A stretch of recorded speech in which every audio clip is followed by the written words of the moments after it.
Assalamualaikum warahmatullahi wabarakatuh.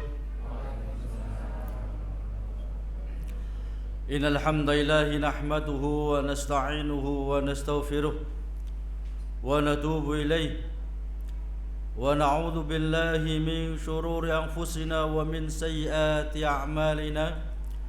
May yahdihillahu fala mudilla lahu wa may yudlil fala hadiya lahu.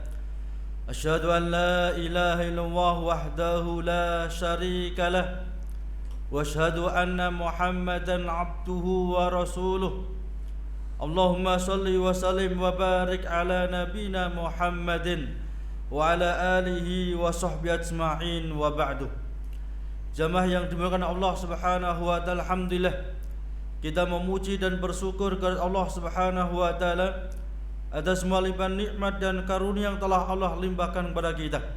Salawat dan salam semoga tetap tercurahkan kepada junjungan Nabi kita Muhammad sallallahu alaihi wasallam, kepada keluarga beliau, para sahabat beliau, dan umat yang senantiasa istiqamah di dalam menempuh jejak beliau ila yaumil qiyamah. Jamaah rahimakumullah, kita lanjutkan kajian kitab Minhajul Muslim, yang mana pada beberapa waktu yang lalu kita telah memasuki al-madatus saniyah, pembahasan yang kedua, fi ma yanbaghi min wafati ila dafnihi, yani apa yang harus kita lakukan sejak wafatnya, ya, meninggalnya mayit sampai dia ini telah dikebumikan. Yang pertama, al-i'lanu ala wafatihi, i'lan ataupun penghabaran atas wafatnya si mayit. Yustahabu an tu'lana wafatul muslim fi aqribaihi wa asdiqaihi was salihin min ahli baladihi liyakhduru janazatahu. Disunahkan untuk mengumumkan, yakni wafatnya seorang muslim kepada kerabat dekatnya, sahabat karibnya, ataupun orang-orang soleh yang tinggal di tempat tersebut, liyakhduru janazatahu, supaya mereka bisa hadir untuk mensolatkan jenazahnya. Di mana Nabi kita Muhammad SAW pun juga ketika wafatnya Raja Najasyi, Nabi menghabarkan kepada para sahabat tentang wafatnya Raja Najasyi dan mengajak mereka sahabat untuk ke lapangan mensolatkan Raja Najasyi. Demikian pula Nabi pun juga mengumumkan tentang wafatnya Zaid, tentang wafatnya Ja'far, Abdullah ibn Rawahah ketika ketiganya mati syahid. Adapun na'yun yang dilarang, penghabaran mayit yang dilarang, ya, wa innaman na'yu al-manhiyu anhu huwa makana fis sawari wala abwabil masajid bisautin murtafi. Adapun na'yun yang dilarang dalam syar'i adalah diumumkan di jalan-jalan ataupun di pintu-pintu masjid, atau bahkan mengirim satu peleton pasukan untuk menghabarkan kematian seseorang, maka ini dilarang dalam Islam. Adapun menghabarkan kepada kerabat-kerabatnya, sahabat-sahabatnya, orang-orang muslim yang saleh, maka ini masyru'. Tujuannya agar semakin banyak kaum muslimin yang mensolatkan jenazahnya, sehingga harapan besar dosanya diampuni oleh Allah Subhanahu wa taala. Nabi kita Muhammad SAW telah sabdakan, ma min janazatin muslimin fatuqamu ala jazanatihi arba'una rajulan la yusyrikuna billahi syai'a illa sawu fihi aw kama qila. Ya, tidaklah ada jenazah seorang muslim kemudian dia ini disolatkan 40 orang muslim yang betul-betul mentauhidkan Allah, kecuali syafaat mereka pasti diterima oleh Allah Subhanahu wa taala. Apa syafaat mereka? Allahumma firlahu, ya Allah ampuni dia, warhamhu, rahmati dia ya Allah, ya, dan seterusnya dan seterusnya. Jadi yang pertama, ketika betul-betul meninggalnya saudara kita kaum muslimin, disunahkan untuk al-i'lan, penghabaran kepada kerabatnya, sahabat karibnya, atau orang-orang soleh, supaya mereka bisa ikut mensolatkan jenazahnya. Ya. Kemudian yang kedua, tahrimun niyahah wa jawazul buka. Yang kedua, diharamkan kita untuk niyahah, meratapi mayit ketika meninggalnya saudara kita, maka diharamkan untuk niyahah. Tetapi hukumnya boleh ketika kita ini menangis. Yukhramun nawhu was-surahju 'alal mayyit liqauli alaihi salatu wassalam innal mayyita la yu'adzab bibuka'il hayy. Ya, diharamkan untuk niyahah, meratapi mayit ketika meninggalnya seorang muslim, di mana Nabi kita Muhammad sallallahu alaihi wasallam sabdakan innal mayyit la yu'adzab, dalam lafaz yang lain atau tambahan fi qabrihi bibuka'il hayy. Ya, sesungguhnya seorang mayit akan disiksa oleh Allah di alam kuburnya dengan sebab ratapan. Ya, ratapan yang dilakukan oleh kerabatnya, keluarganya. Ya, termasuk ratapan begitu meninggal ayahnya langsung jungkir balik misalnya. Ya, guling-guling. Ya, guling kanan, guling kiri, guling kanan, guling kiri, atau jambak-jambak rambut, atau ngerobek-ngerobek baju, atau mungkin ngantemi genteng. Saya awal kali masuk Lumajang kaget itu. Begitu saya takziah, lo kok genteng diwantemi watu. Katanya supaya nggak nyaut. Wah, sudah waktunya mati ya mati, ya. Nggak nyaut, ya. Nggak nyaut tanggane. Ya, kalau belum waktunya ya nggak akan datang, ya. Wala yuakhirullahu nafsan idza jaa ajaluha. Ya. Allah nggak akan pernah tunda satu detik pun. Satu detik saja nggak ditunda oleh Allah ketika datang ajal seorang hamba. Ya. Walaupun dia profesor, dokter, satu detik pun nggak akan pernah ditunda oleh Allah Subhanahu wa Ta'ala. Yang penting persiapan. Apa yang akan kita siapkan ketika hendak menghadap Allah Subhanahu wa Ta'ala. Maka Allah firmankan, ya ayyuhalladzina amanu taqullaha wal tangdur nafsum ma qaddamat lighad. Wahai orang yang beriman, takutlah kamu kepada Allah dan perhatikan apa yang kamu persiapkan bekal kamu untuk menghadapi hari besok.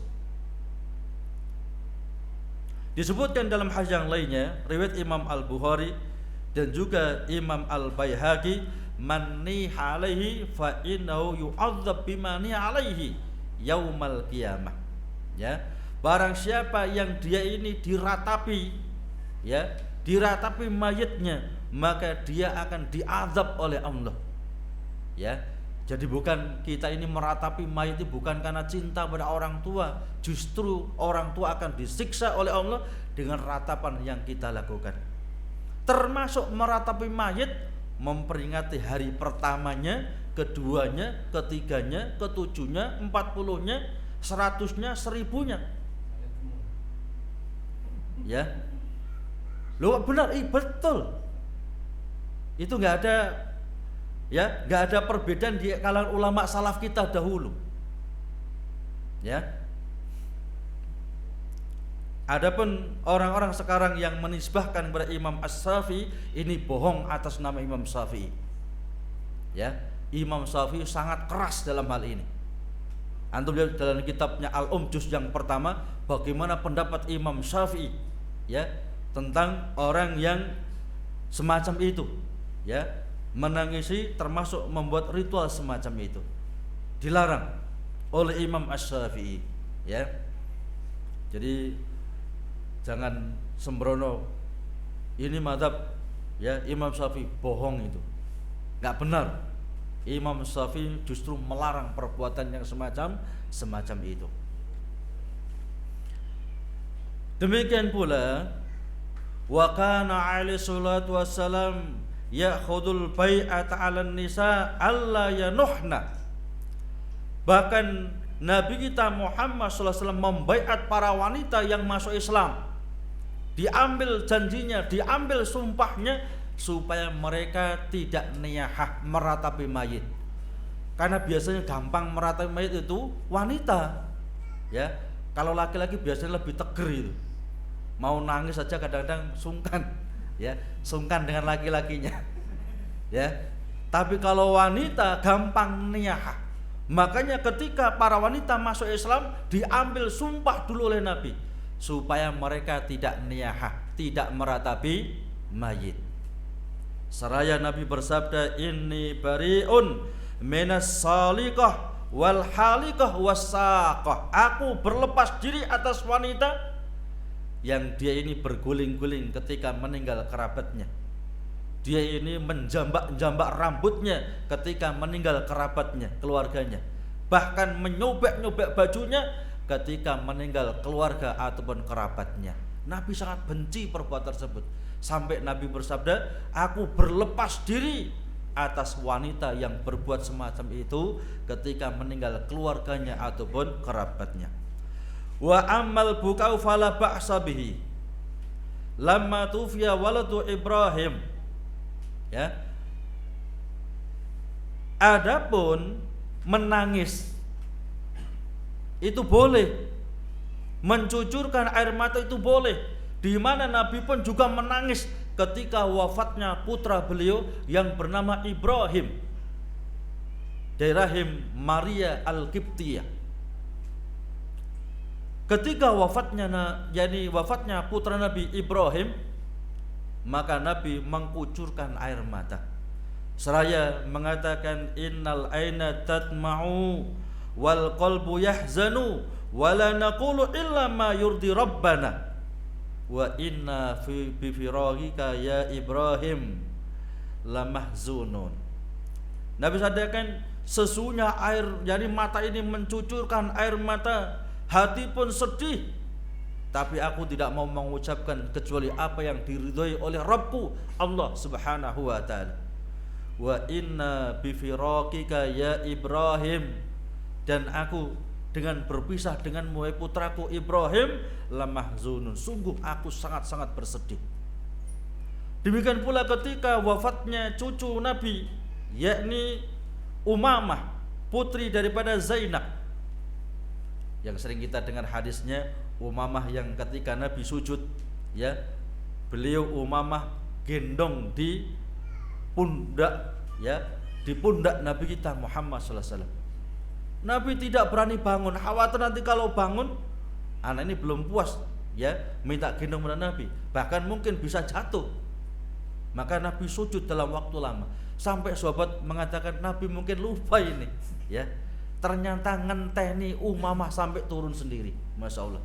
Itulah rahmat Nabi kita Muhammad sallallahu alaihi wasallam.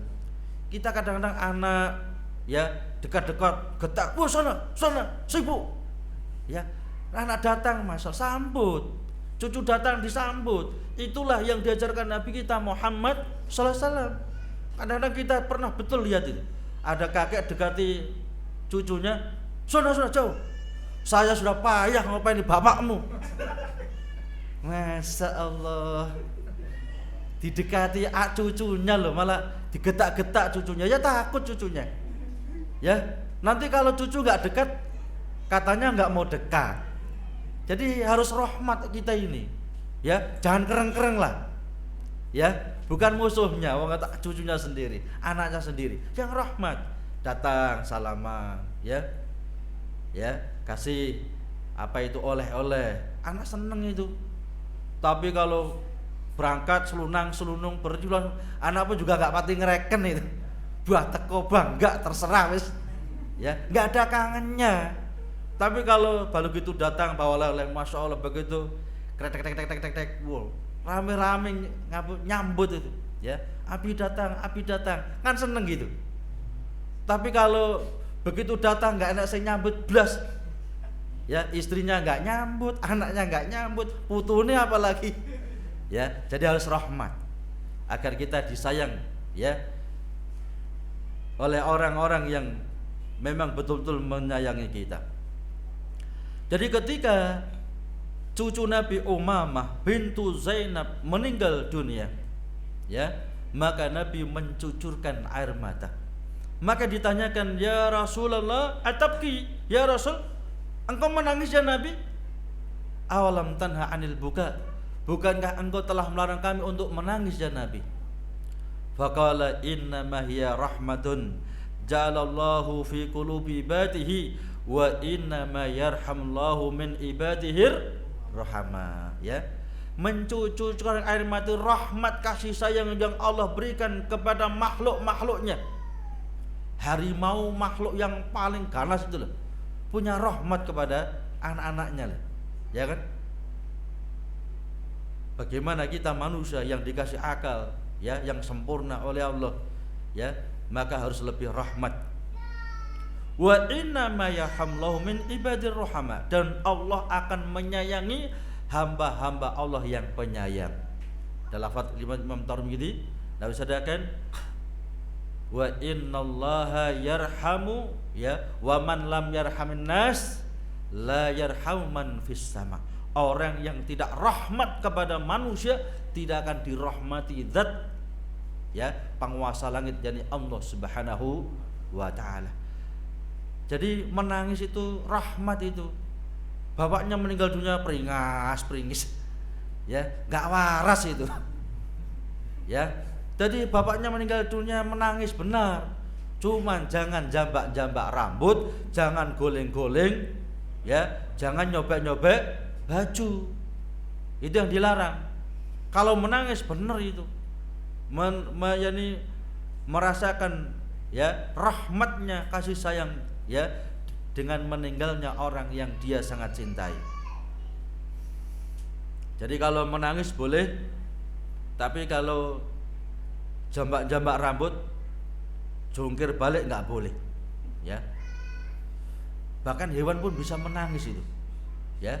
Hewan itu kalau anaknya mati, jangan lihat gajah itu, temannya mati nangis itu, ya. Gajah itu loh, kalau melihat temannya anaknya mati, dia bisa nangis, mencucurkan air mata. Berarti dia juga punya sifat rahmat, ya. Demikian.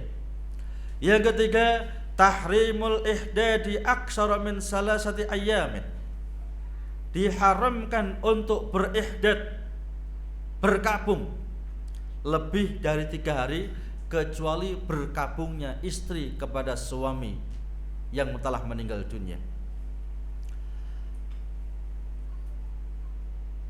Yahrumu an tahidal muslimatu ala mayyitin laha aksara min salasati ayamin illa ala zawjiha fa innaha tuhitu wujuban arba'ata ashhur wa ashra. Diharamkan atas seorang wanita untuk berkabung, ya, berkabung lebih dari 3 hari, kecuali kepada berkabung atas wafatnya suami, maka dia wajib berkabung selama 4 bulan lebih 10 hari. Nabi kita Muhammad SAW cadangkan, la tuhiddul mar'atu ala mayyitin fawqa salasin illa ala zawjin fa innaha tuhitu alaihi arba'ata ashru wa asra.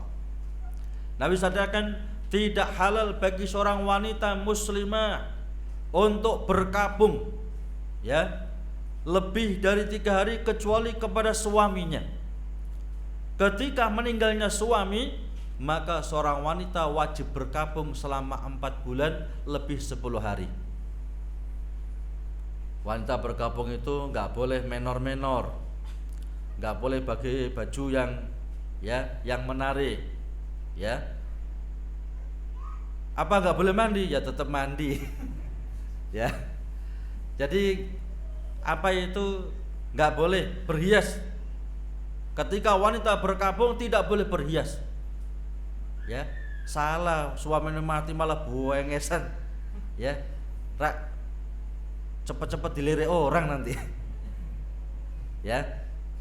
Jadi kalau meninggalnya ayahnya, meninggalnya ibunya atau saudaranya, ini wanita cukup dikasih 3 hari oleh Nabi kita Muhammad sallallahu alaihi wasallam. Dalam riwayat Imam Abu Dawud 7 hari, ya.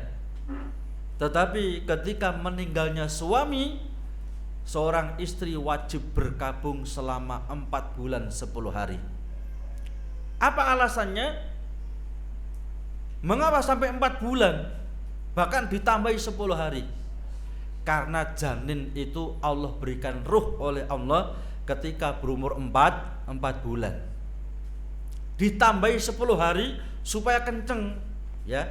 Kenceng apa itu gerakan si janin ini. Sehingga tahu ini tinggalane almarhum bapake. Ya.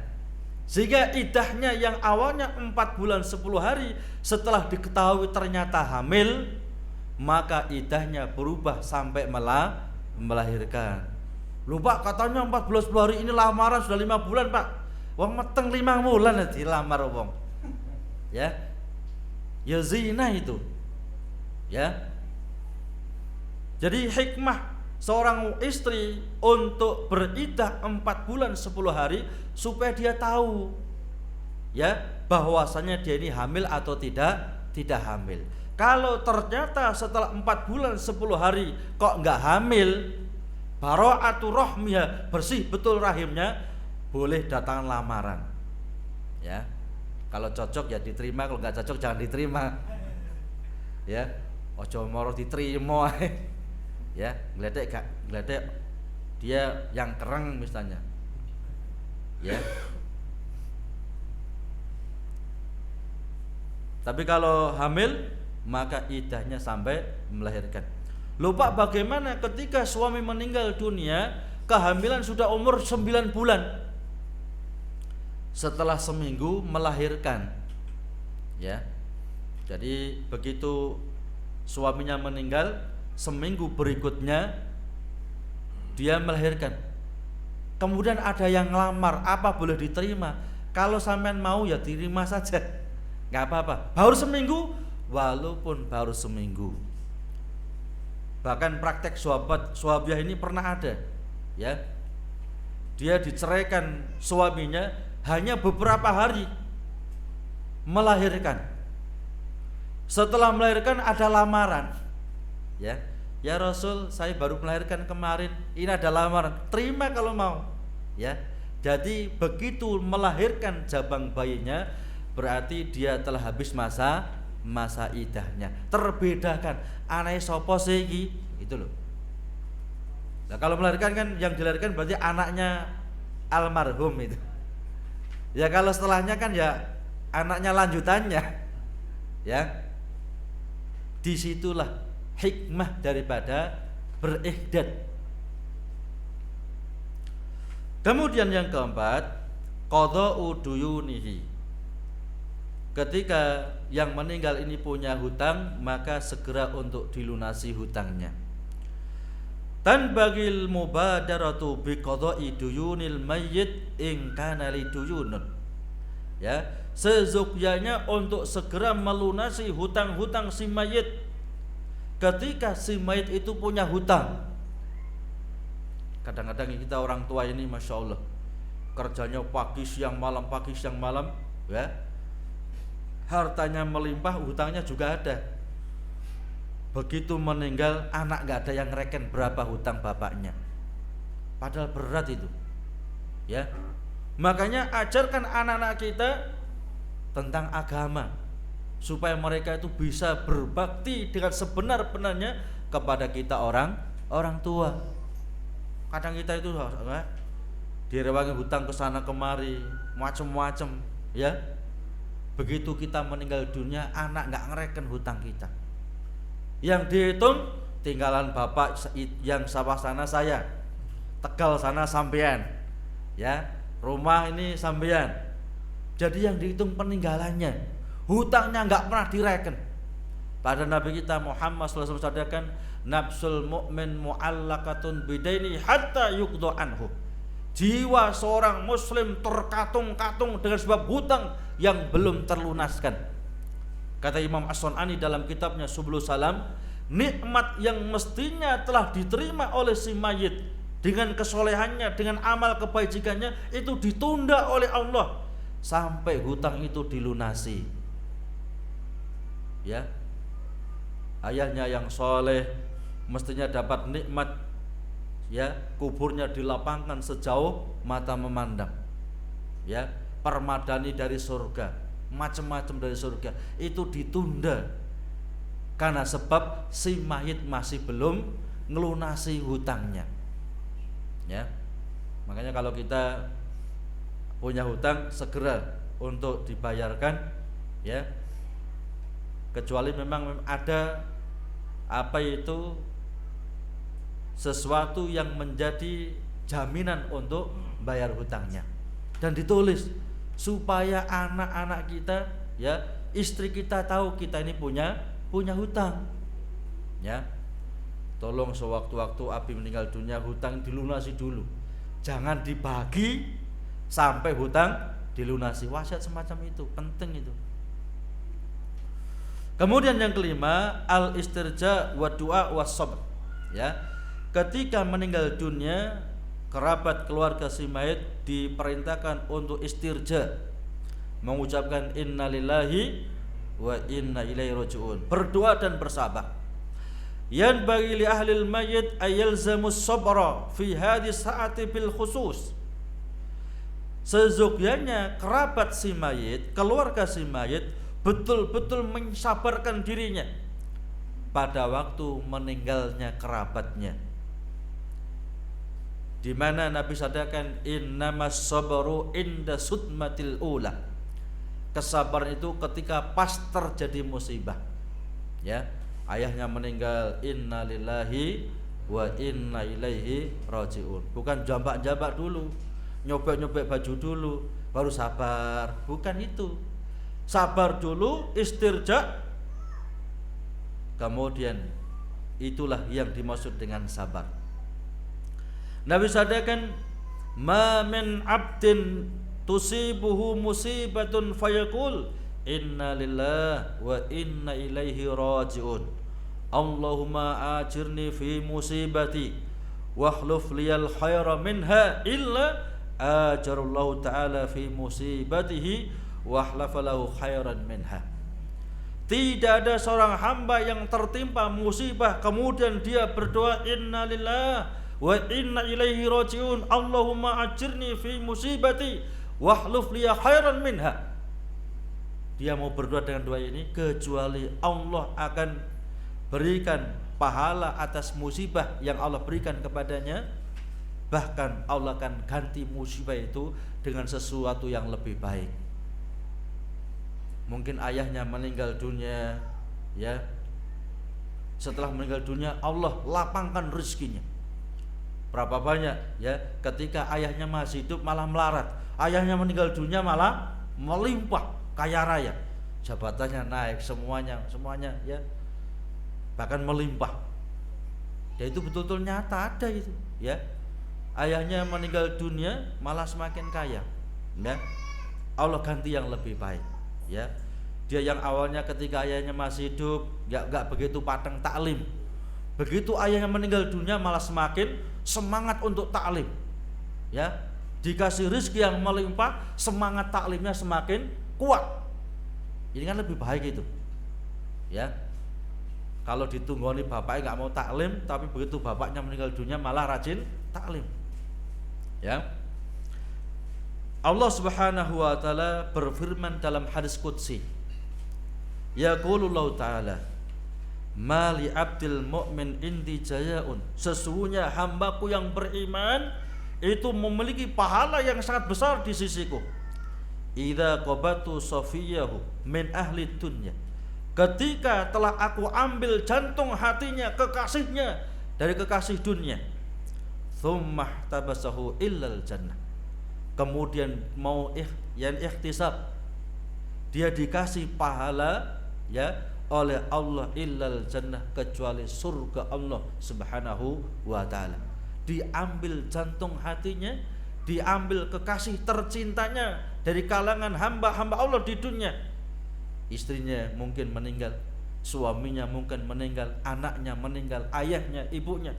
Dia masih mau mengucapkan innalillahi wa inna ilaihi rajiun, Allahumma ajirni fi musibati wahluf liyal khaira minha, kecuali pahalanya pasti surga Allah Subhanahu wa taala. Luar biasa. Walaupun sampean jambak-jambak rambut, jungkir balik, nggak bisa kembali, kan sama. Tapi kalau kita bersabar, istirja, jaminannya surga Allah Subhanahu wa taala. Ya, disitulah bedanya orang yang berilmu dengan yang tanpa ada naungan ilmu. ya. Anak pernah lihat itu laki-laki yang dewasa, ya. Ayahnya meninggal malah jungkir-jungkir balik, ya. Apa dia menunjukkan kepada orang lain kalau dia cinta pada ayahnya? Bukan cinta itu. Bahkan dia sangat membenci ayahnya dengan perbuatan semacam itu. Mengapa? Karena ayahnya disiksa oleh Allah dengan perbuatan semacam itu. Ya, jadi kita ini yang kita praktekkan sesuai dengan nas aman sudah. Tapi kalau kita praktekkan menurut persangkaan manusia banyak itu benar, belum tentu benar.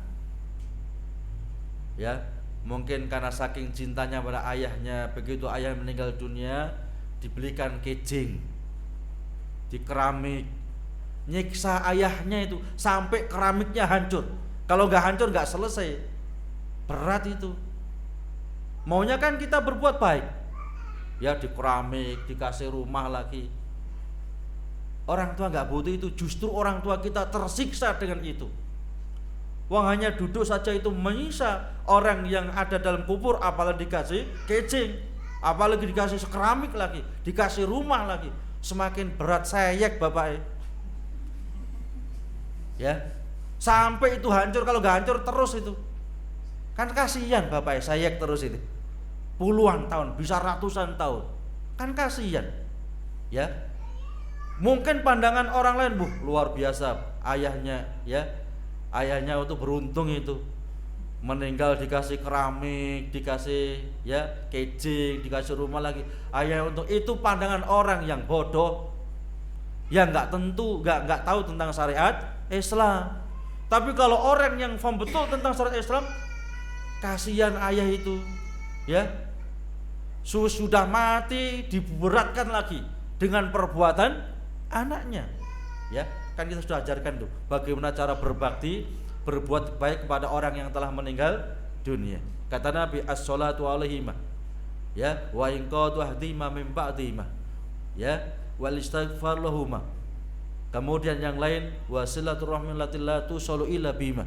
Yang lainnya adalah wa ikramu shadiqihima. Cara berbakti, berbuat baik pada orang yang telah meninggal dunia, yang pertama mensolatkan jenazahnya, memintakan ampun atas dosa-dosanya. Jadi setelah sholat berzikir, mintakan ampun sudah. Ya, Rabbighfirli wali walidayya warhamhuma kama rabbayani shaghira. Karena orang yang paling semangat, paling ikhlas mendoakan orang tua adalah anaknya, bukan orang lain.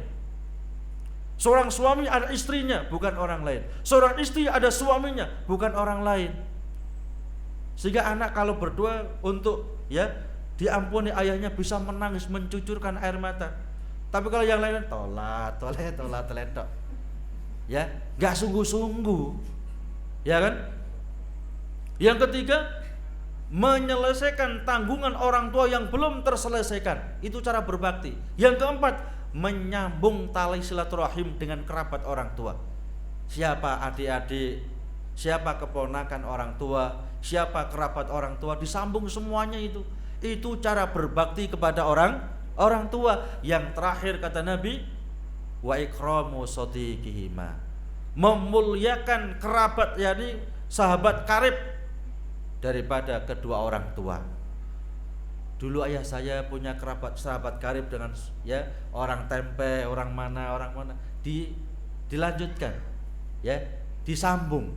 Itu cara berbakti kepada orang tua, bukan diganteni kemul. Ya, wong tua gak butuh kemul itu.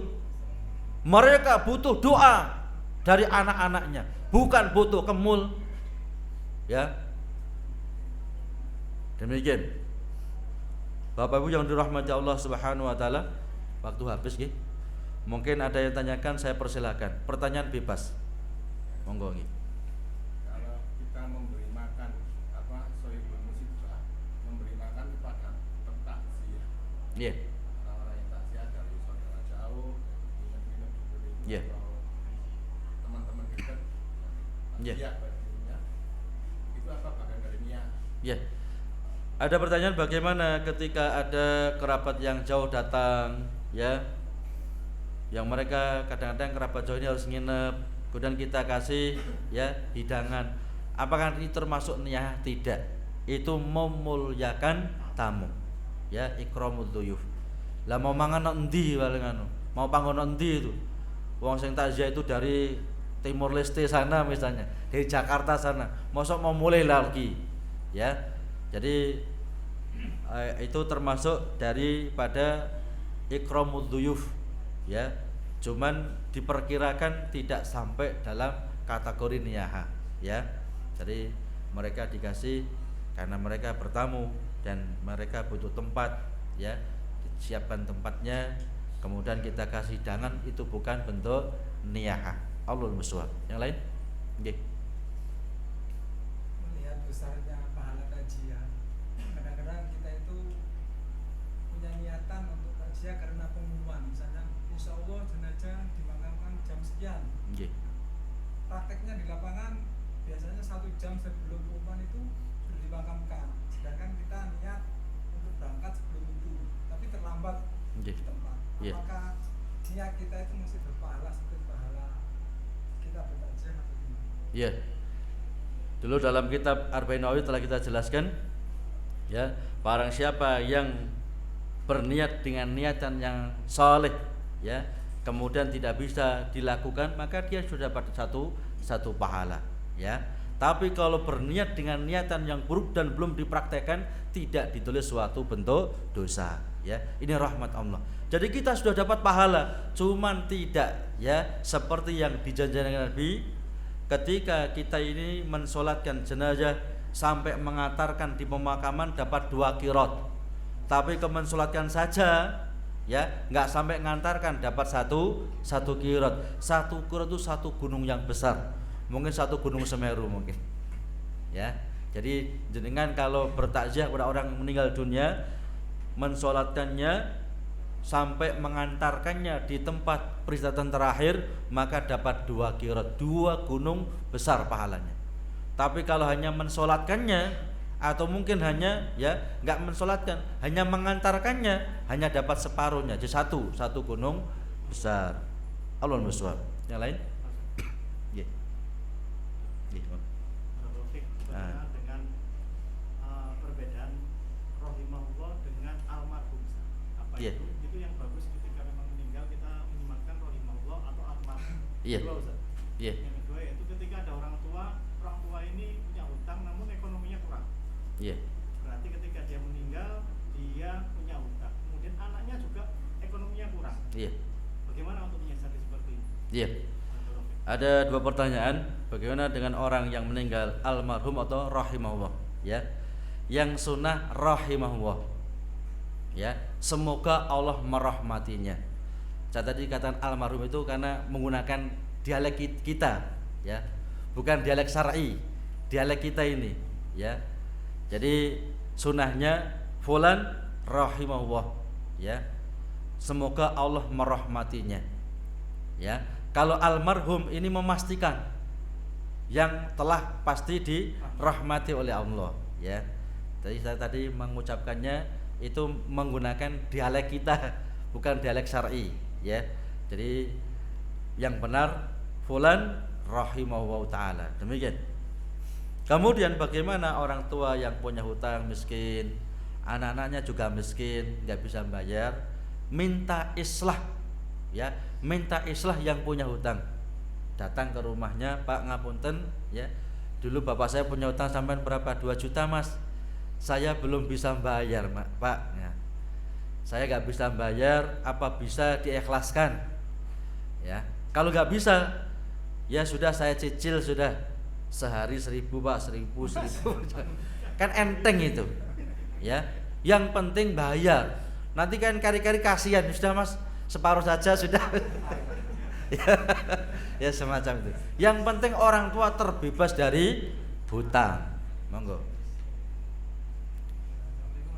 Waalaikumsalam. Pertanyaan yang pertama tadi sudah ditanyakan sama Abu Muhammad. Iya. Jadi saya tanya yang kedua, Ustaz. Nah, jika ada suami yang meninggal, kemudian setelah itu istri menikah lagi, Iya. apakah kelak di surga si istri akan dikumpulkan oleh Allah dengan suami terakhirnya? Iya. Karena ada pernah baca seperti itu. Iya. Ada pertanyaan yang bagus, ya. Bisa didengarkan. Bagaimana ketika seorang suami meninggal dunia, ya, Kawin Pak. setelah idahnya habis istri kawin lagi Wah, dengan laki-laki yang lain. Apakah dia akan dikumpulkan dengan suami yang pertama atau kedua? Atau kedua-duanya? Ya. Allah Subhanahu wa taala telah berfirman, ya, dalam surat An-Najm itu. Walladzina amanu wattaba'athum dzurriyyatuhum biimanin alhaqna bihim dzurriyyatahum. Ya. Keluarga yang beriman, anak cucu yang beriman, maka nanti di surga akan kami kumpulkan dalam keluarga kembali. Loh, bagaimana kalau istri kawin lagi, Pak? Dikumpulkan dengan siapa ini? Ya, Allah yang Maha tahu. Yang penting nggak ada yang terkecewakan. Jadi Allah Maha tahu itu. Mungkin dia dibuat jadi dua, Allah yang tahu itu. Ya, karena Nabi nggak pernah jelaskan tentang ini. Ya, yang pasti yakin saja, pasti ketemu lagi dengan orang yang paling dia cintai. Al mar'u ma'aman ahabba. Seseorang akan dikumpulkan bersama orang yang paling dia cintai. Ya. Jadi gimana ya nanti ya? Jangan mikir-mikir sudah. Pokoknya dilakoni sudah. Demikian. Yang lain? Kalau itu tak, padahal kalau orang hamil itu wanita hamil itu mengikuti siklus bulanan. Iya. Kalau suaminya meninggal kemudian men kan nggak harus nunggu 4 bulan lagi. Iya. Bagaimana ya?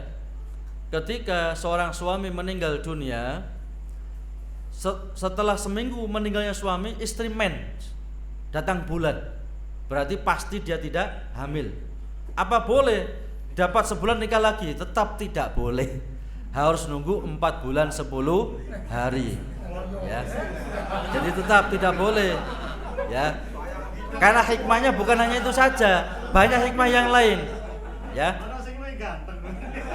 Jadi apa itu hikmahnya bukan hanya itu saja, ada hikmah yang lain. Contoh, ya, para ulama menjelaskan ketika suami istri, ya, setelah akad qabil tu nikah wa taswijah bil madhil markur halal sudah, masuk kamar tertutup, nggak apa-apa, nggak omong-omongan, nggak apa-apa, setelah itu keluar cerai sudah, ya mungkin padu di dalam mungkin, ya.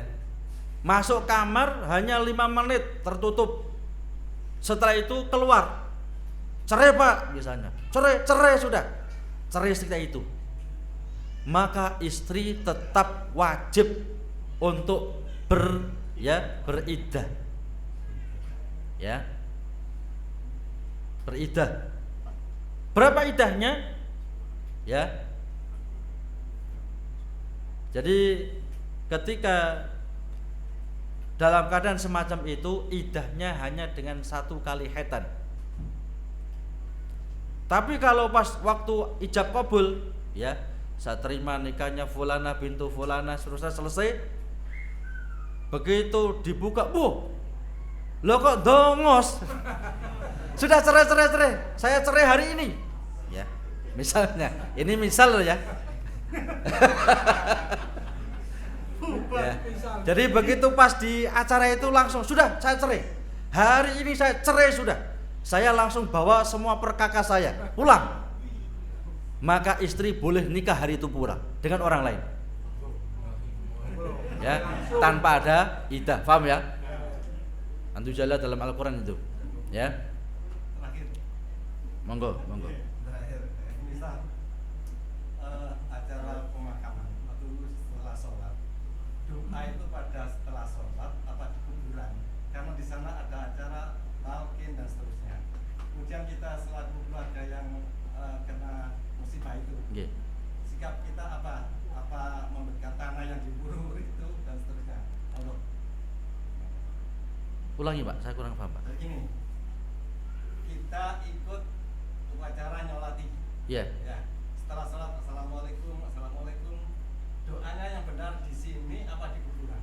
Oh, gitu. Ya. Yang kedua, setelah jenazah dimakamkan, itu tugas kita selaku kerabat keluarga yang tertinggal di sana, mendoakan atau dengan tanah yang harus kita Ya. untuk itu. Ya. Jadi apa itu merupakan sunnah setelah disolatkan selesai, ya, kemudian langsung dibawa ke pemakaman.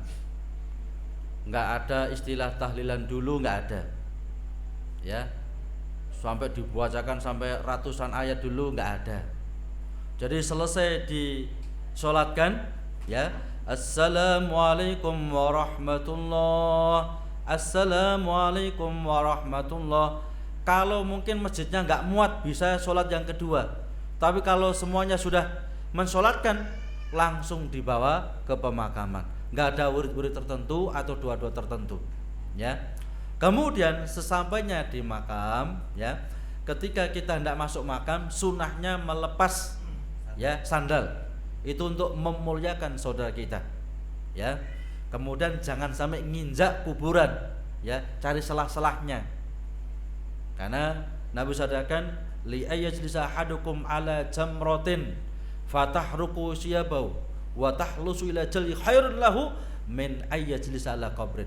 Andai saja kamu duduk di atas bara api itu membakar tubuhmu bahkan sampai tembus, ya, membakar bajumu sampai tembus pada kulitmu, itu jauh lebih baik dibandingkan kamu menginjak kuburan seorang muslim, ya, nggak boleh nginjak. Kemudian sesampainya di sana tidak boleh duduk takziah ini sampai mayat telah diletakkan di atas tanah, ya. Jadi yang gotong sudah digotong, kemudian diletakkan, baru kita boleh duduk. Kalau sebelum itu kita nggak boleh duduk, ya. Kemudian setelah dimakamkan selesai, ya, ketika kita hendak pulang disunahkan untuk menaburkan debu tanah posisi kepala, ya, 3 kali, ya. Dalam mazhab Imam Asy-Syafi'i disunahkan seraya berdoa dalam surat At-Taha itu minha khalaqnakum, ya, wa fiha nu'itukum wa minha nukhrijukum taratan ukhra. Dari tanah engkau diciptakan, kepada tanah engkau dikembalikan, dan nanti dari tanah pula kalian akan dibangkitkan kembali oleh Allah Subhanahu wa taala, ya. Demikian. Dan sunnah pula, ya, kita mendoakan di sana dalam posisi berdiri, bukan duduk. Jadi kalau doa di kuburan sana sunnahnya itu berdiri, bukan duduk, ya. Nabi sadaqan, ya, bahwasanya ikhlaskan dalam mendoakan saudaramu, fa innal ana fayus'al, ya, karena dia setelah ini akan ditanya oleh malaikat mungkar dan nakir. Maka doakan supaya dia ini diberikan kekokohan, keteguhan dalam menjawab pertanyaan mungkar dan nakir, ya. Demikian. Jadi sudah menjadi budaya di masyarakat bahwasanya setiap orang meninggal, imamuddin itu menyuruh untuk membawa ke masjid untuk mengikuti sholat. Iya. Nah, pertanyaannya bagaimana kalau yang meninggal itu tariku sholat atau tidak melakukan sholat? Iya. Apakah kita wajib mengikuti sholat? Apakah meninggalkan? Iya. Jadi dalam kaidah fikih nahkumu bidzawahir fa naruddu ila dhamair. Kita hukumi zahirnya, adapun batinnya terserah Allah Subhanahu wa taala.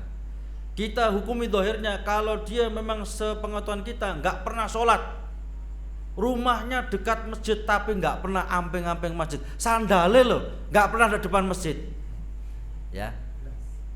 Jadi dia ini rumahnya mungkin dekat masjid, sandalnya nggak pernah mampir di masjid sekalipun, nggak pernah. Kita tahu betul dia nggak pernah sholat, maka hukumnya haram untuk disolatkan. Menghukumi zahirnya, adapun dia diampuni atau tidak terserah Allah. Itu kaidahnya, ya. Nahkumu bidzawahir fa naruddu ila dhamair. Kita hukumi zahirnya, adapun batinnya terserah Allah. Ya, orang kalau mencuri sampai nisab potong tangannya itu zahirnya. Adapun dia diampun atau tidak terserah Allah itu. Dia mungkin murid terpaksa atau macam-macam ya, dipaksa orang dan sebagainya, itu terserah Allah yang memutuskan. Tapi potong tangannya tetap. Paham maksud saya? Iya. Jadi menghukumi zahirnya. Adapun batinnya yang tahu hanya Allah Subhanahu wa taala, ya. Jadi kalau orang yang enggak sholat, zahirnya ya tariku sholat, ya hatinya hitam itu. Sehingga bohong orang mengatakan, elek gini Pak, walaupun saya enggak pernah sholat, enggak pernah puasa Ramadan, hati saya bersih. Bohong itu. Ya, kan sering kita lihat ucapan semacam itu. Elek gini, saya enggak pernah sholat, enggak pernah puasa, enggak pernah macam-macam, hati saya bersih. Bersih kayak apa? Paling kalau bludru. Ya, jadi apa yang dilakukan itu menunjukkan apa yang di dalam hatinya. Mudah-mudahan bermanfaat. Kita tutup dengan kafaratul majlis.